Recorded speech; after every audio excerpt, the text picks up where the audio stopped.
natin ang Diyos. Di ako mangangamba, di ako mababalisa. Kasama natin ang Diyos.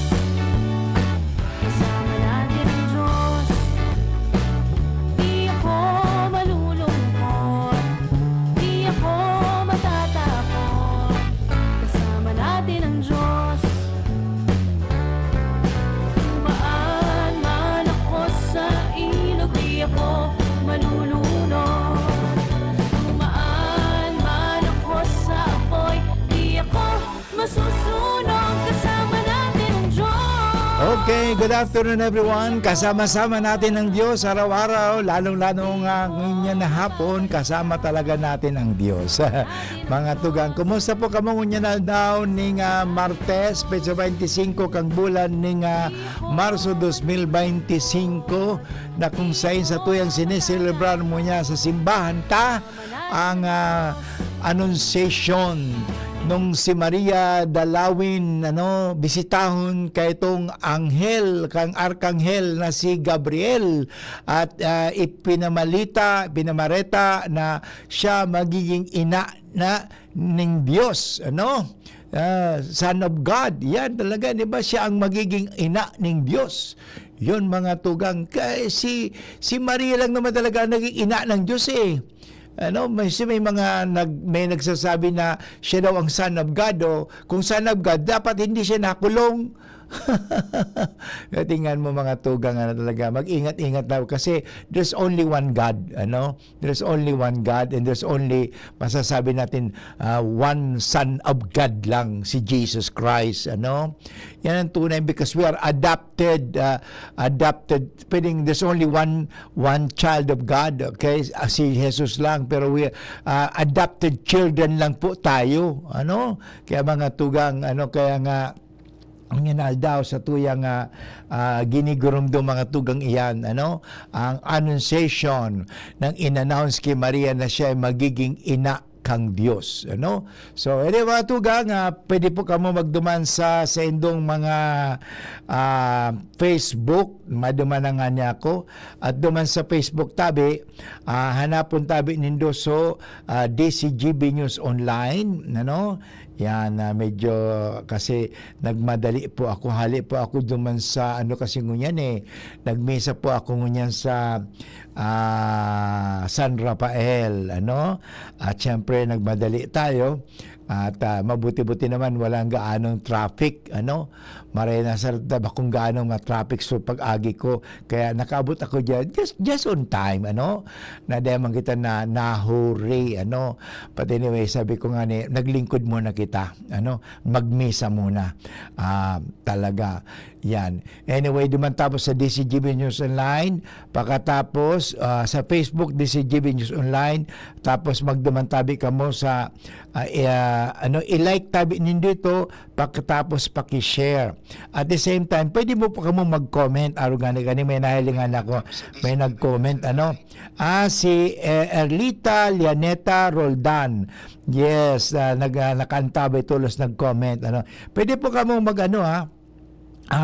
mag-share sa indong mga opinion, lalong-lalo na ang pag-urulayan ta inibagang ang pagsagot ng oo sa Diyos. Yun.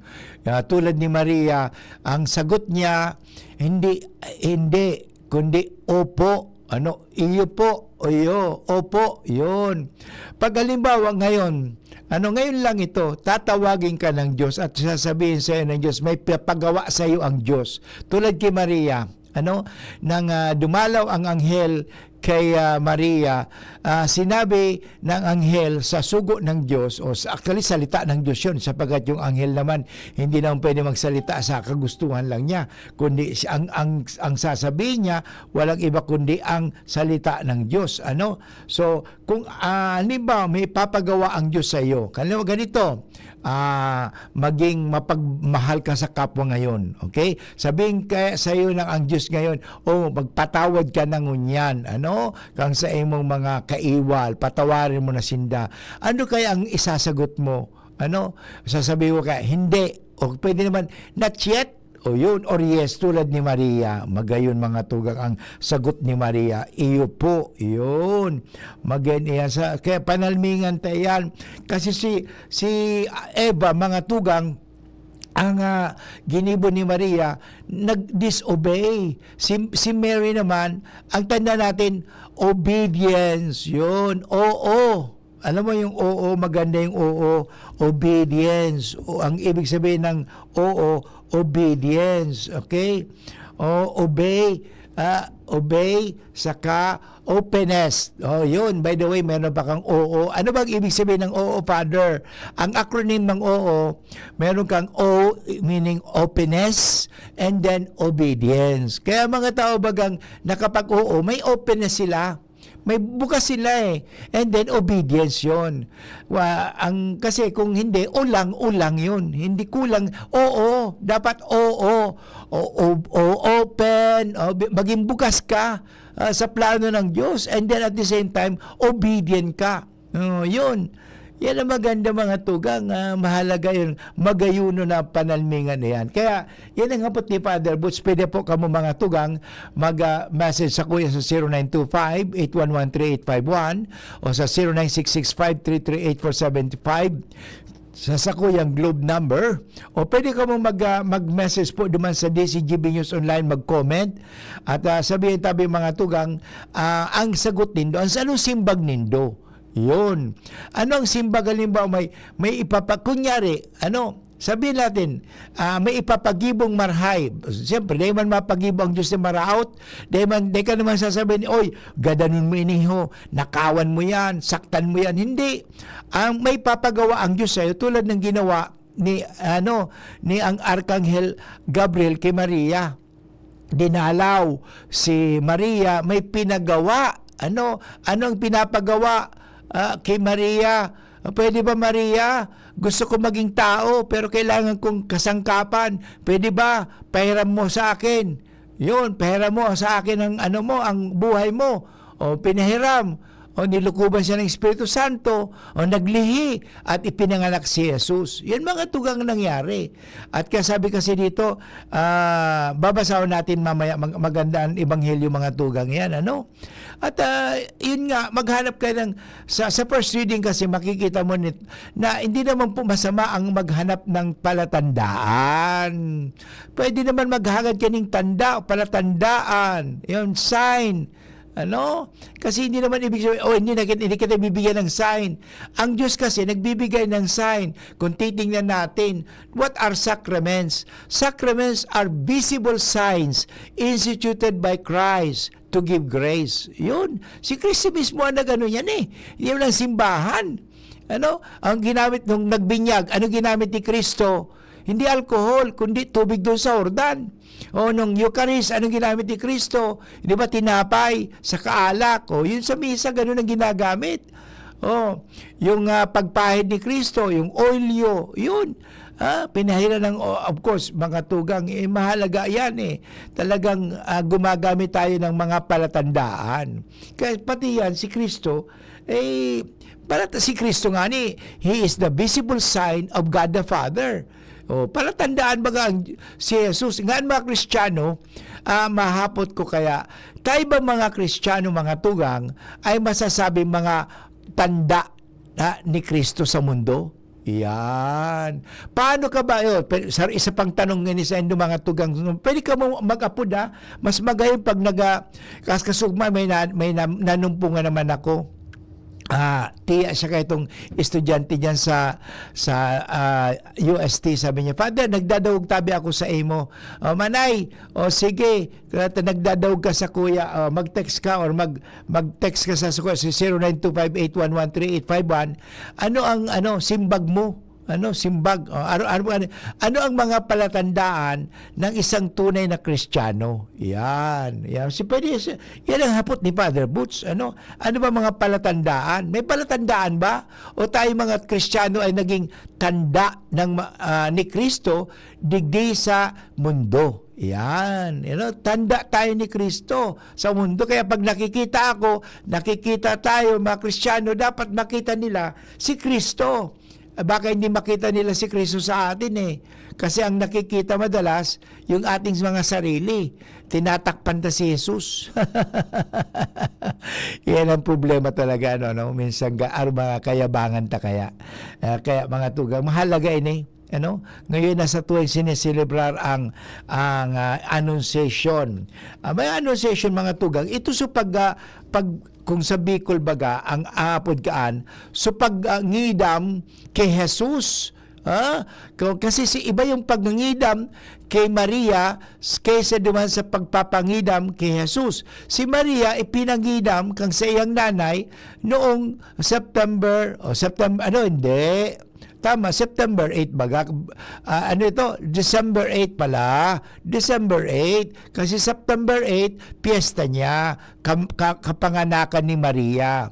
Yun, nagbilang kang December 8, nang ipinangidam si Maria na walang kasalanan ng kanyang nanay at ipinanganak siya September 8. Si Jesus naman, ipinangidam ni Maria noong March 25. Yun, magbilang ka ng pirang 9 na bulan, December 25, ipinanganak si Kristo. Yan lang, anyway, yan po. Father, totoo ba talaga yun? But anyway, yan ang satuya na kita baga nabuhay digdiyo sa kinabaan, 9 months. So, yan naman, pagpapahiling sa naman iyan, mga tugang, na si Kristo, ang Diyos naging tao kay Kristo sa paagi ni Maria. Yan. Sana naintindihan ta mga tugang, ha? Mag-text ka mo sa kuya. Mag-share. I-share niyo doon sa indong mga kaaraman. Lalong-lalo na kay Maria. By the way, ulitin ko si Maria ay hindi po siya Diyos. Hindi po siya Diyosa. She is not a goddess. She is an ordinary woman. Ordinary human being. Tulad mo, tulad ko. Nga lang ang pagkakaiba, si Maria bukas lagi ang kanyang kalooban sa Diyos. Ikaw ako, bukas ba ang kalooban natin sa Diyos? O palagi nakatrangka o nakasara? Kaya hindi tayo nakapag-oo sa Diyos. Kasi Maria, open. Open to obey God. Yun. Open and open to obey God. Yan. Openness and obedience to God. Napakaganda po kay Maria yan. Kaya nga, nang dinalaw siya ng anghel, nagtanong din si Maria, di ba? Hindi naman basta-basta tanda natin na hindi naman pinilit si Maria maging ina ng Diyos. Hindi siya pinilit. Binigyan po siya ng kalayaan. Binigyan po siya ng kalayaan si Maria. Sabi nga sa Ebanghelyo, babasahin natin mamaya, siya po ay naggulimihanan sa gayong pangungusap ng anghel. Pero minabuti kung ano ang kahulugan. Yan ang maganda. Hindi siya nanghusga, kundi inintindi niya. Yan importante mga tugang, dapat intindihon tatabi. Intindihon ta kung ano ba talaga. Yan. Ano ba talaga, kuya? Ano ba talaga, Father Butch? Yan. Intindihin ta. Kaya pagbabalik mamaya, ating babasahin ang Ebanghelyo ngayon na March 25. Aldauning Martes. Mula sa Ebanghelyo ni San Lucas, Kabanata 1, talata 26 hanggang 38, kung saan ito po ay pagyayari kung saan si Maria ay nakatanggap ng mensahe galing kay isang mensahero sa langit na si Archangel Gabriel. Ang oras tabi ko niyan, 16 minutos, makalipas ang alaw na ning hapon. Figaro, Figaro, Figaro. Birit na sana kaso parang may gumagasgas. Ganyan ang ubong may plemang mahirap ilabas. Mag-Plemex Forte Syrup. Gawa sa natural na lagundi. Tinutunaw ang plema. Pinipigil ang ubo. Ramdam ang hagod ng ginhawa. Sing your heart out. Basta lagundi, Plemex. Mabibili ang Plemex Forte Syrup 60 ml at 120 ml sa mga pangunahing butikan nationwide. Vitex Nagundo L is a generic name of Plemex Forte. If symptoms persist, consult your doctor. Naghahanap ka ng kabalikat sa asenso at taman ang urig mo asin mag-asenso ang negosyo. May Uno Plus na kalidad, mag Uno Plus, mag Uno Plus. Sa imong mauwag, serbisyong totoo, produkto asin urig mo, ang gamat na gusto. Uno Plus matabang sa imo. May Uno Plus na kalidad, mag-Uno Plus, mag-Uno Plus. Sa imong makuha. Sa Uno Plus, kalidad na masasarigan mo, serbisyong swak sa imo. Magbisita sana sa Uno Plus Facebook page. Kasama natin ang Diyos. Di ako Okay, padagos kita mga tugang sa programang Maray na Hapon at kasama-sama natin ang Diyos ang magayon na magayon na tugtog na yan, kasama-sama talaga natin ang Diyos, okay? At para mas talaga masabi natin kasama-sama natin ang Diyos, mahalaga, gusto ko pong batiin pala si Lourdesita Loreliama. Good afternoon, Father. Nakikinig lagi siya sa atin, ano? Si Lourdesita Loreliama, okay. Mga tugang, magayon na siguro sa tuya na sabi nga ni na pakinggan o dangugon ang maray na bareta ngunyan na aldaw ning March 25. Ang ebanghelyo mga tugang ay mula sa ebanghelyo ni San Lucas kabanata 1 talata 26 hanggang 38. Noong panahon iyon sinabi, ang Anghel Gabriel ay sinugo ng Diyos sa Nazaret, Galilea, sa isang dalaga na ang pangalay Maria. Siya'y nakatakdang ikasal kay Jose, isang lalaki, buhat sa lipi ni Haring David. Paglapit ng anghel sa kinaroroonan ng dalaga, binati niya ito, "Matuwa ka, ikaw ay kalugod-lugod sa Diyos." Wika niya, "Sumasayo ang Panginoon." Naggulumihanan si Maria sa gayon pangungusap at inisip niyang mabuti kung ano ang kahulugan niyon. Kaya't sinabi sa kanya ng anghel, "Huwag kang matakot, Maria, sapagat kinalugdan ka ng Diyos. Makinig ka. Ikaw ay maglilihi at manganganak ng isang lalaki at siya'y iyong tatawagin Jesus.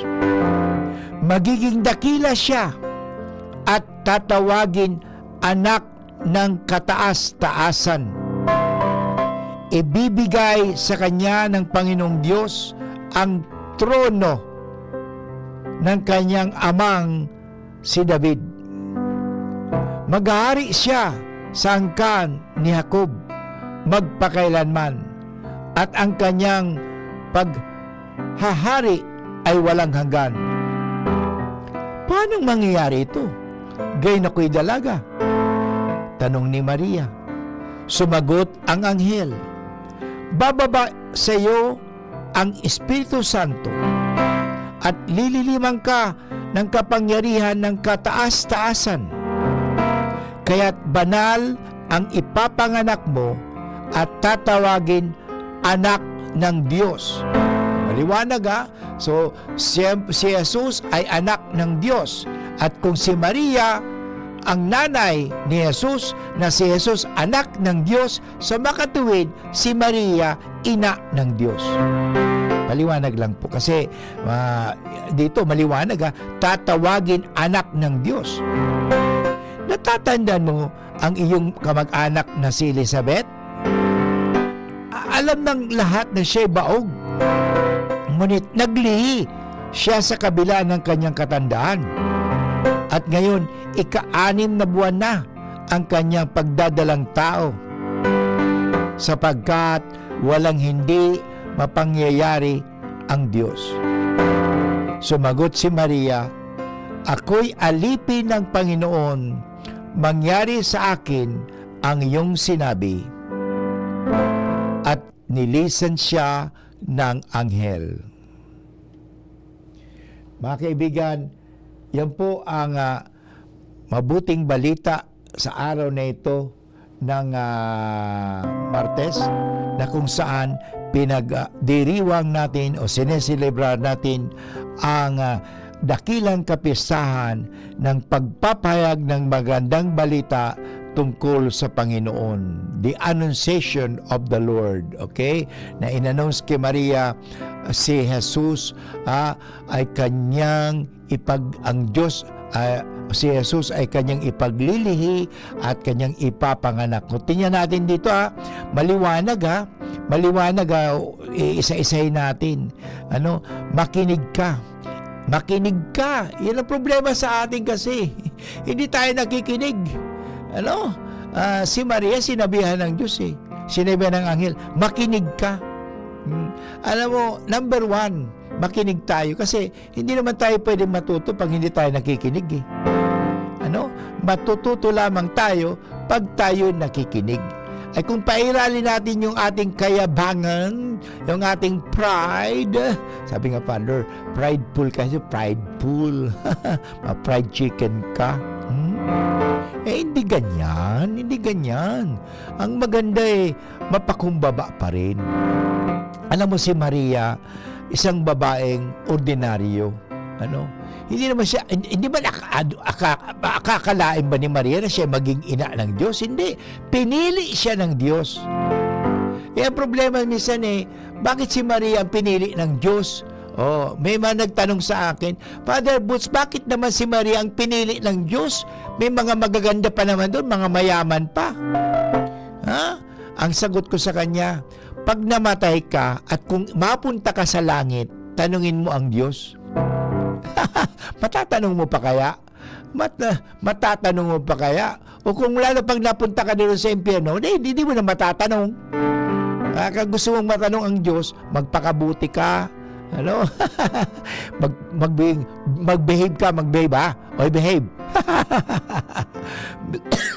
Ay, nako talaga buhay, Behave nga behave. Behave ka lang. Tulad ni Maria, behave siya Kaya mga tugang, napakagayon ninyo, ordinaryong tao, pero dahil pinili siya ng Diyos. Yan ang sinasabi, pinili ka ng Diyos Alam mo, may mga matatalino hindi ba sa pagmamalaki? Kahit sabi natin, napakagaling niya, matalino siya, pag hindi naman siya pinili maging pare, hindi ba talaga pinili maging pare? Di ba gano'n talaga, pinili ka ng Diyos ikaw ba, Father Butch, pinili ka ba ng Diyos? Ano bang masasabi ko? Sa 41 years ko na sa pagiging pare, magka-question pa ako, pinili ba ako ng Diyos o hindi? O kayo magsabi, pinili ba ako ng Diyos? Tanungin ko ang aking kaibigan, si Divina. Nakikinig siya sa atin sa Manawag, all the way from Manawag, Pangasinan. Aking kaibigan dyan sa Manawag, si Divina Mangunon, okay, nakikinig. Pinili ba ako? O si Bert? Pinili ba ako ng Diyos? Yun. Pero paano ka pinili ng Diyos? Nagpapili ka ba sa Diyos? Ano ba ito? At random ba ito? Yun. Anyway, si Helen Nola, good afternoon, sabi niya. Yun. Yun mga tugang, pinili kasi si Maria ng Diyos. Well, no doubt about that. Pinagtatalunan pa natin. Bakit din pinili ng Diyos si Cleopatra? Sino pa mga magaganda ng panahon dyan? Okay? So, yun ba? Ba't si Maria ang pinili? Ordinaryong babae. Pero alam mo, dahil si Maria mga tugang, gusto pinili ng Diyos. Alam mo, si Maria, pinili ng Diyos yan sa sinapupunan pa ni Ana, ng kanyang nanay. Hindi ba? Ganun yun Pinili na siya. Kaya nga, when you ask me, gusto ko rin batiin pala si Edwin Magalona, watching from Manila. Okay, thank you very much, Edwin. Edwin, pinili ka rin ba ng Diyos? si Bert, pinili ka rin ba ng Diyos? Oo, pinili tayo ng Diyos. Hindi tayo pinilit ng Diyos. Alam mo, si Maria, hindi pinilit, mga tugang. Pinili siya. Iba yung pinipilit. Kasi ang tao kasi mapagpilit. Pinipilit tayo Minsan napipilitin ka na ayaw mo naman. Si Maria, pinili, hindi pinilit ng Diyos. Pinili siya ng Diyos. Kaya nakikinig kasi si Maria. Ulitin ko nga sa yung letter ang kasi she is open and she is obedient. Kakaiba ni Eva. Si Eva hindi oo ang sinagot eh. Oh, actually wala naman sinagot ang ginawa nila Eva by their actions. Kasi sabi ng Diyos kay Eva at kay Adan, huwag kayong kakain ng bungang kahoy na yan. Isa lang naman ang bawal sa inyo. Pwede yung kainin ng lahat ng mga bungang kahoy na yan, pero isa lang ang huwag mong kakainin. Isa lang naman. Ay bakit pinili mo pa yun na isa lang naman eh? Bakit? Hindi Father kasi very enticing Father. Alam mo, very enticing. Wow, enticing. Wow, captivating Father. Captivating. Parang gano'n yun, ano? Alam mo, tanda natin, pinipili kasi ng Diyos yung mga mapakumbaba na tao lang eh. Yun. Kung hindi ka siguro mapakumbaba, hindi ka pipiliin. O mayabang. O, alam mo, pinili din ng Diyos. Lahat tayo pinipili ng Diyos. Ano? Nga lang, ang nangyayari ay nasa atin yan. Ano? Tulad ni Eva, sabi ko nga, si Eva, pinili din sila ng Diyos. Si Adan, pinili sila ng Diyos. Nga lang, hindi nila pinili ang Diyos. Ang pagkakaiba kay Maria, pinili na siya ng Diyos at pinipili din niya ang Diyos. Sabi nga, mutual. And by the way, gusto ko rin batiin sa kasi si Maria Teresa Bilarde Padilla. Good afternoon, Father, watching from front of La Piazza. Wow! Saka si Frank Pabia. Thank you, Frank. Frank, yun, hindi taga sa Manawag ito si Frank, hindi ba Frank? By the way, nabalitaan ko namatay na si namatay na pala si Tony, magaling, nandun na paris-pis ako dyan, si Tony, ayun ang kasama-sama, panahon pa ni Bishop Salazar, Anyway, Frank Pabia, I think, yes, sabi ni Divina Mangunon, Mother Mary, bring us closer to your Son, Jesus Christ. Tama, totoo yun. Kasi dahil kay Maria, nailalapit tayo kay Kristo. Ay, katindan natin in any appearance ni Mama Mary palagi niyang kalong-kalong si Jesus. Bakit?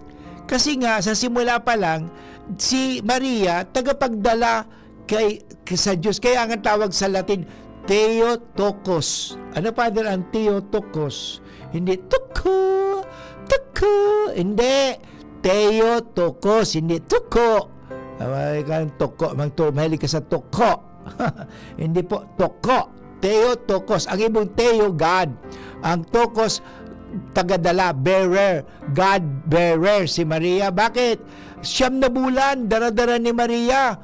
Sa sinapupunan niya, ang Diyos, ang anak ng Diyos, si Jesus. At kamunti pa nga siya patayin sapagkat na nagbabalak si Jose na, by the way, noong March 19, sinabi ko ito sa inyo, nagbabalak si Jose na hiwalayan si Maria. Hiwalayan kasi, matuwid siya, ayaw niya, na kasalanan yun, di ba? Pero alam mo, hindi naman kasalanan yun eh. Hindi naman kasalanan ni Jose. Hindi naman kasalanan ni Maria na si Maria nagbuntis. Dala ng Espiritu Santo kasi yun eh. So alam mo, anong ginawa?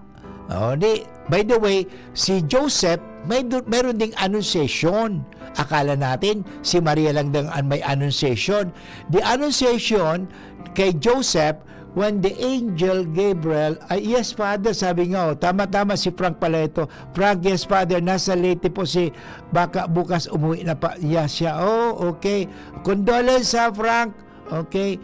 Yun po, mga natin.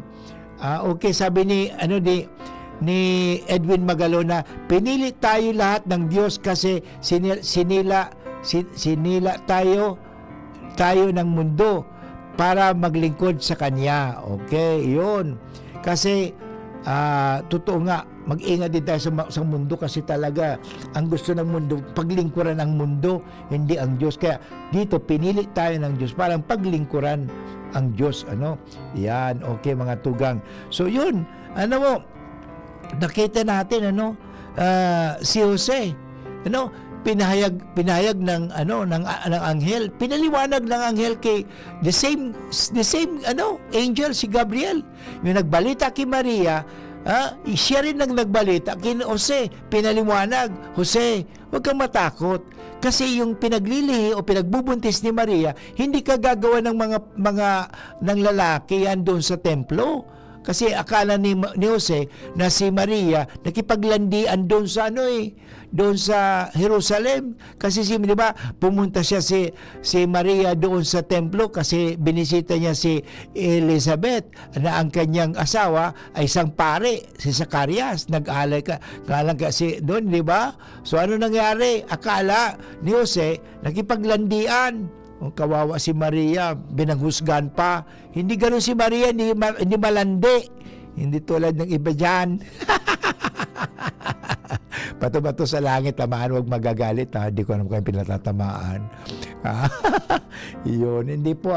O sabi ni thank you very much, San Pablo. Si Boy, thank you ba, Boy? Nakikinig. Kaya si Maria, mga tugang, talaga malaking sakripisyo ni Maria eh. Akala natin, yes, it's a privilege, but sabi nga, you have the right or the privilege, but you also have the duty and obligation. Kaya si Maria, mga tugang, pinili siya ng Diyos, pero alam mo, ginampanan ni Maria yun. Mahirap yun. Actually, sa simula pa lang, meron na talaga si Maria ang tiniis na kahirapan, yung bang na si Jose, na silang kasi sa mga Hudyo, dalawang stages yung mag-asawa na kayo, pero hindi pa kayo nagsasama. That is the first step. Mag-asawa na kayo, pero hindi pa kayo magkakasama. Yung pangalawang stage, magsasama na kayo. Yun. Yung kaya nga umuwi na si Maria noon, ay buntis na. Yun. Buntis na si Maria. Kaya doon pa lang medyo talagang nakaranas na si Maria ng paghihirap. Pero alam mo, sabi ko nga, pag sinabi mo kasi, Lord, let it be, let it be, let it be, let it be, let it be, let it be. Pag let it be, let be God, okay, kayang-kaya talaga. Ang problema kasi sa atin minsan, we do not allow God. So, kaya we try to resist. But when we let go and let God, sabi nga, when we allow God to work with us, mahirap man, but you'll always find the way. But anyway, babalik din si Father Woods pagkatapos kapag irumdum. Gusto ko mong batiin. Siyempre, Doc, si Leandro Navarro Gianan. Good afternoon, Father. Okay. Thank you, Leandro Navarro Gianan. Okay, ang oras sabi ko yan, 35 minutes after 1 o'clock. Ang oras hatod sa Indukang Optin Lutein Capsule. Alagaan ang paningin sa tulong ng Optin. Kitang-kita ang kalusugan ng mata. Plemex. Pag may ubo o hika, Plemex agad. Basta lagundi, Plemex. Artisan Joint Supplement. Bumabagal ang galaw dahil sa joint pain at arthritis. Mag-Artisan. Plemex for kids. Mommies, agapan agad ang ubo at plemang nakabara. Pambatang lagundi. Plemex. Sa Uno Plus, kalidad na maaasahan mo. Serbisyong swak sa imo. Kung ikaw ay edad 50 pataas katulad ko, may mataas na ang risk ng manlalabo ng paningin. Mas challenging ang pang-araw-araw na gawain tulad ng pagbabasa, pagsusulat, at pagmamaneho. Ang Optin ay may lutein na maaari makatulong sa kalusugan ng mata, nilalabanan ang epekto ng glaucoma, macular degeneration at katarata. Kitang-kita ang kalusugan. Mabibili ang Optin sa mga pangunahing butika nationwide. Mahalaga ang paalala, ang Optin ay hindi gamot at hindi dapat gamitin panggamot sa anumang uri ng sakit. Grabe man ang namok digdi. Kaipuhan ta ng mag 4 o'clock habit. Ano man ito? Hanapon ta asin linigon ang mga lugar na tigiistaran kang namok. Sige, linigan taan sa gurong. Itapok ka naman ang lumang ruweda dyan sa gilid. Natapalan ta 4 o'clock. Dahil nagtatao ini nin sufisyenteng panahon bago maging aktibo ang mga namok. Dahil kita matutugtunan ng namok pag waraan ang nagbubunay na namok. Kaya mag 4 o'clock habit na. Sarong pagirumdum kan Department of Health CHD Bicol. Come to Metro where you will find everything you need, so keep this in mind. choices, savings, great quality. It's all here at Metro. Whatever you need, it's here at Metro. Whatever your style, it's here at Metro. To build your dreams, here at Metro. To enjoy your life, here at Metro. We make life easy, we make life better. We make it happen at Metro. Attention! Attention! Mga paraantabay, may marhay na bareta! Ang DZGB nasa cellphone na! Yes po! Madadangog na ang DZGB sa saindong mga cellphone. Sa katuyuhan na mas lalo kamong mapagserbihan asin dagdag na konbinyensya sa saindong gabos, ang DZGB pwede nang ma-access sa paagi kan sa indong cellphone. I-download lang sa saindong mga Android phone ang DZGB app sa paagi kan Google Play Store asin Apple App Store asin hanapo ng DZGB Live. I-install sa saindong gadget asin malinig nindong madadangog ang DZGB. Libre po ini. DZGB. Number 1 na, may Facebook Live pa. Ngunyan, may DZGB Live app na. O, ano pang pigahalat nindong mga paraantabay? Download na! Ubo ng anak? Nakababahala? Baka plema. Para dyan, Plemex for Kids ang pambato ko. Ang Plemex for Kids ay gawa sa lagundi. Tinutunaw at pinalalabas ang plema. Ginhawa para sa bata, peace of mind para kay mommy. Camille Prats Yambao po, nag-flex for Plemex. Ang batang lagundi, Plemex! Vitex Segundo L is the generic name of Plemex for kids. If symptoms persist, consult your doctor. Mommies, agapan agad ang ubo at plemang nakabara. Pambatang lagundi, Plemex! Kasama natin ang Diyos. Di ako mangangamba. Di ako mababalisa. Kasama natin ang Diyos. Okay, siyempre pagkasama-sama natin ng Diyos, hindi tayo mababalisa, comfort, saka at the same time, hindi tayo pababayaan ng Diyos. Okay? So alam mo niyan, Aldaw, sa tuyang pinag-uusapan ang annunciation.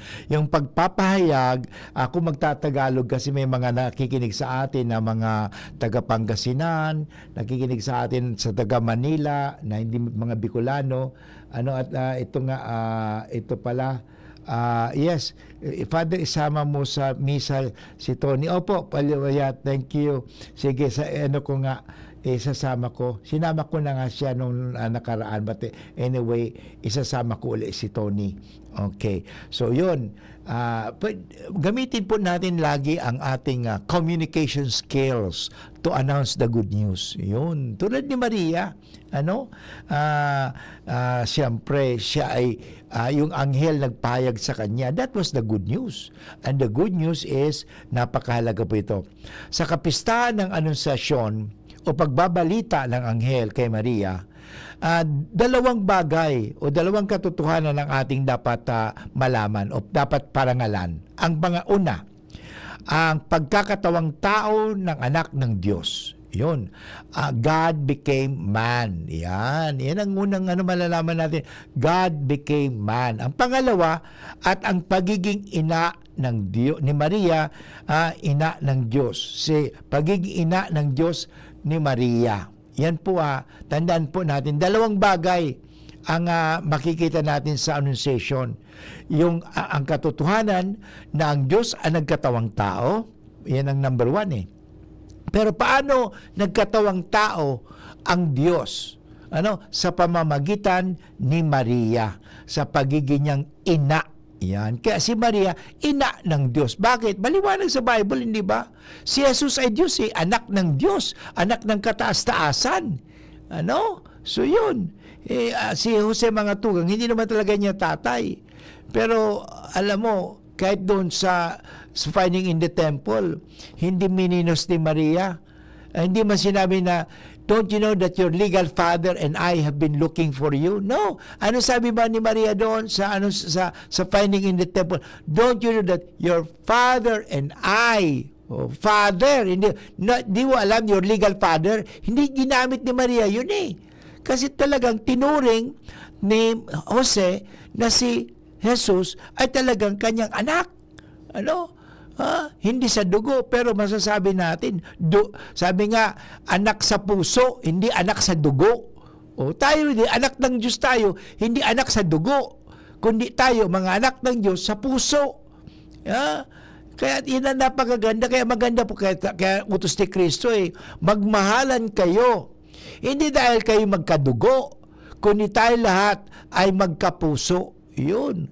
Yan ang napakahalaga dito, So, kaya sa kapisahan ng Annunciation o pagbabalita kay Maria na magiging isang ina ng Diyos at ang pagkakatawang tao ng Diyos, ito po ay napakagala, ipinapagdiriwan mula pa ito nung siglo sa kaugnayan ng December 25. Dahil sabi nga, dito si Maria ay nagdalang tao. Kaya December 25, magbilang ka, ang backward, March 25.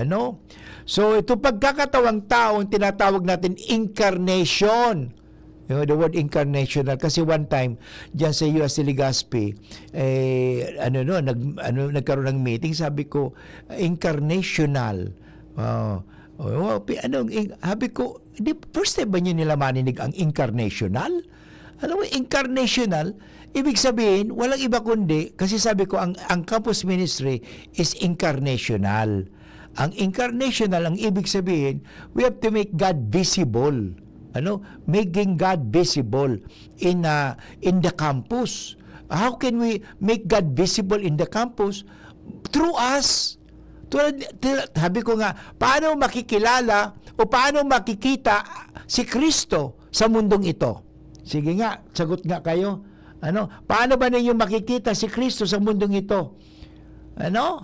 Makikita natin ang buhay na Kristo sa bawat Kristiyano. Ang tanong nga lang, Father, nakikita ko ba si Kristo sa kanya?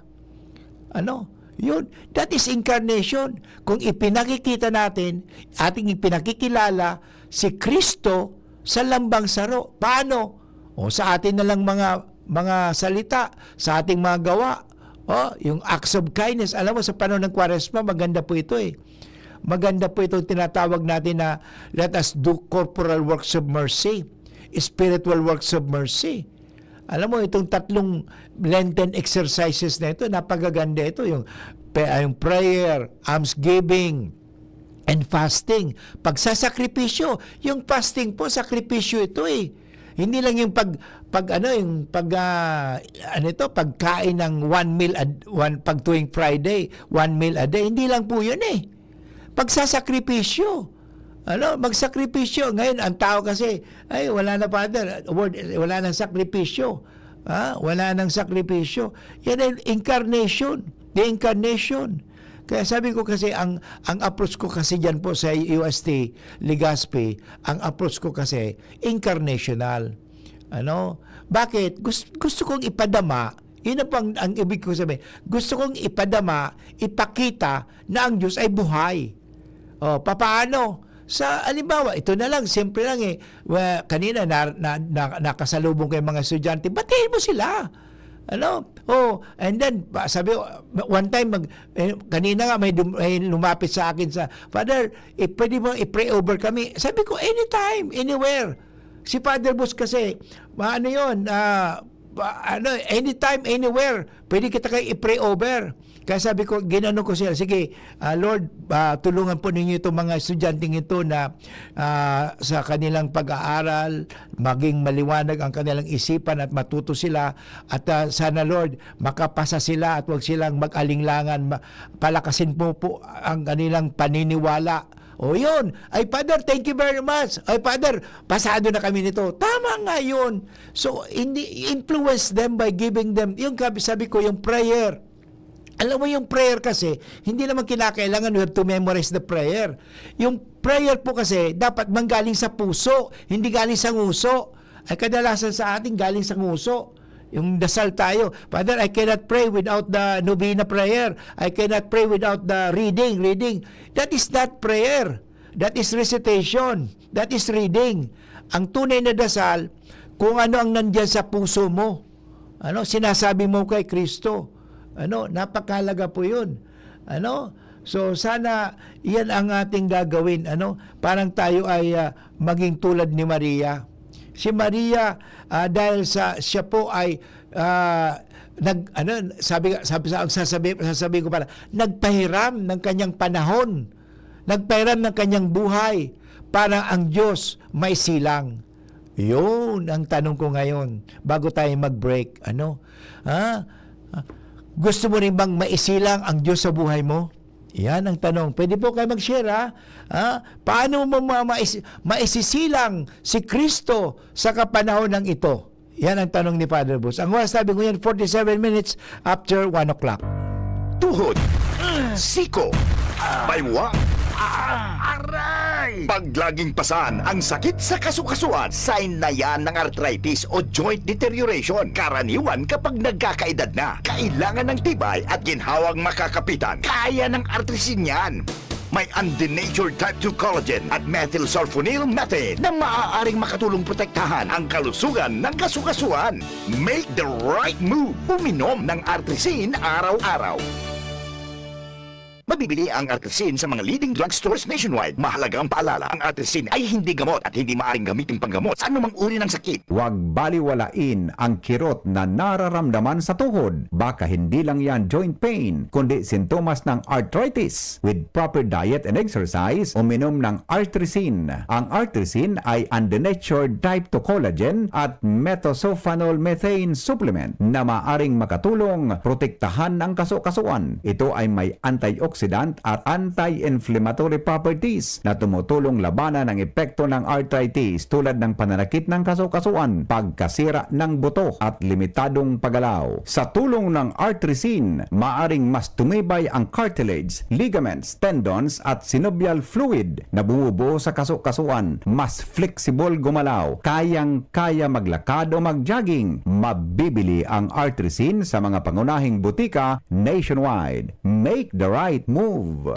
Abangan sa Radyo DZGB ang programang Usapang Consumer at Negosyo. Programang magtataunin kasimbagan sa saindong mga kahapotan tungkol sa pagnegosyo. Magdadara ning kadagdagang impormasyon mapadapit sa mga diretsyon ning mga konsumidor asin mga giya kung paano maging mga responsableng parabakan. Usapang Consumer at Negosyo. Mataon pagnibid sa mga matrayumpong negosyante asin sa mga establishmento di negosyo na may marhaing na kontribusyon sa komunidad. Usapang Consumer at Negosyo. Maradangog na kada primero Biyernes kan bulan, alas 11 sagkod alas 12 minuto. Ihahatod sa Indo kan Department of Trade and Industry Regional Office 5. Usapang Consumer at Negosyo. Abangan!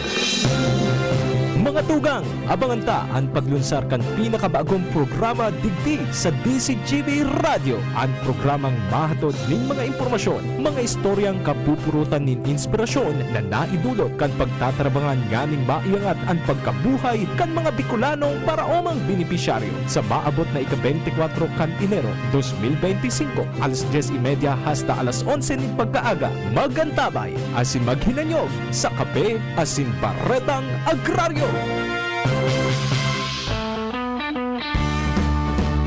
Kasama natin ang Diyos.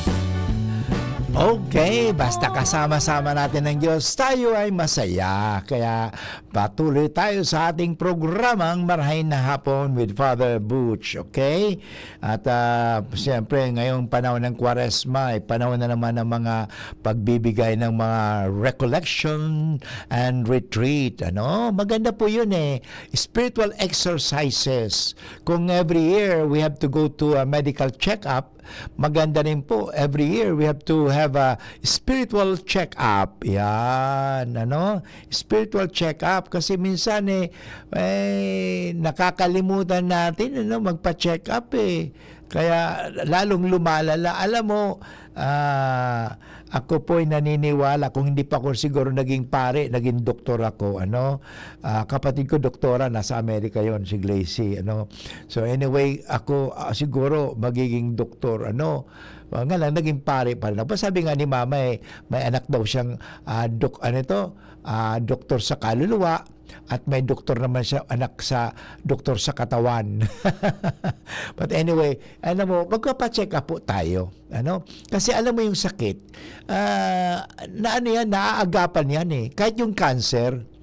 Kasi minsan, alam mo, yung aking ninong, doktor din po kasi. Alam mo, sabi sa akin ng ninong ko noon, o sa kay mga auntie ko, mga Bumbasi, maraming doktor eh. May Dr. Bumbasi, nandiyan sa Naga. Oh, si Tisoy, magaling yun na heart, yung pamangking ko din. Si Dr. Ong, yung nanay niya Bumbase, siyempre tatay niya Ong. So anyway, natagsagadaet yun, si Geraldine, magagaling. Si Dr. Bumbase hanggang hindi wala pang asawa pala si Claire, nasa sa Cabanatuan naman yun sa Gapan pala, Gapan. Yun mga tugang, alam mo, sabi nila, kung nadala ka agad dito in Father, nung bago pa lumala, nagamot sana namin. Alam mo, hindi na talaga nagamot kasi wala na eh. Alam mo, huwag nating inda-indahin kasi minsan, kahit sakit-sakit ulo yung pala, cancer of the brain na. O, lumala na. Alam mo, wag mong Father, kasi hayaan lang natin, Father. Yan ang problema nga, pagpapabaya. Kaya ngayon, wag tayo magpabaya. Tayo mapag-alaga. Okay? Yan. Balik tayo sa tuwing programa. Maganda po ito mga tugang na at least meron pa tayong ilang minuto na maganda kong sabi nga dito mga tugang, mahalaga po ito. Ano po ang makikita natin na magandang katangian ni Maria? Una, ang napakagandang katangian ni Maria ay yung kanyang kababaang loob. Paano yung sinabi itong kababaang loob? Ang puno ng sabi nga ang puno ng kawayan kapag tumubo, langit na mataas ang kanyang itinuturo.